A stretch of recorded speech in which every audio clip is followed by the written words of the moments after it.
بسم الله الرحمن الرحيم.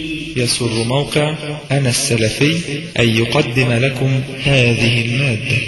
ادع إلى سبيل ربك بالحكمة والموعظة الحسنة وجادلهم بالتي هي أحسن إن ربك هو أعلم بمن ضل عن سبيله وهو أعلم بالمهتدين.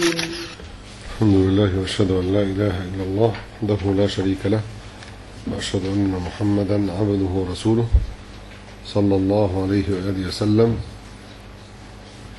أما بعد، هل يجوز لأم أن تقوم بتوزيع أموالها بين أبنائها وتعطي الذكر مثل حظ الأنثيين وفي حياتها؟ نقول الهبة حال الحياة من الأب أو من الأم الواجب فيها العدل، وظاهره عند جمهور العلماء التسوية.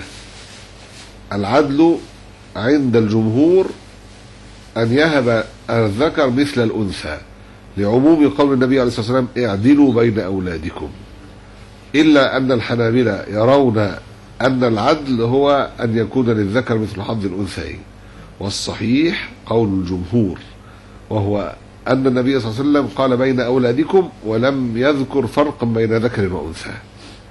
فمن كان يريد أن يعطي مالا لأبنائه جزءا من ماله أو ماله كله لأولاده في حال حياته سوى بينهم، ولا يسمى ميراثا ولا يجعل كهيئة الميراث.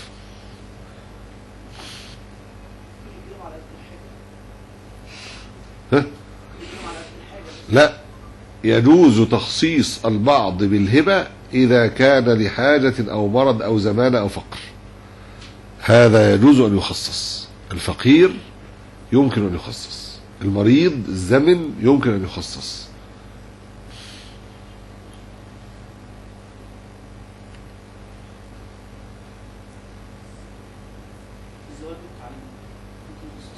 نعم.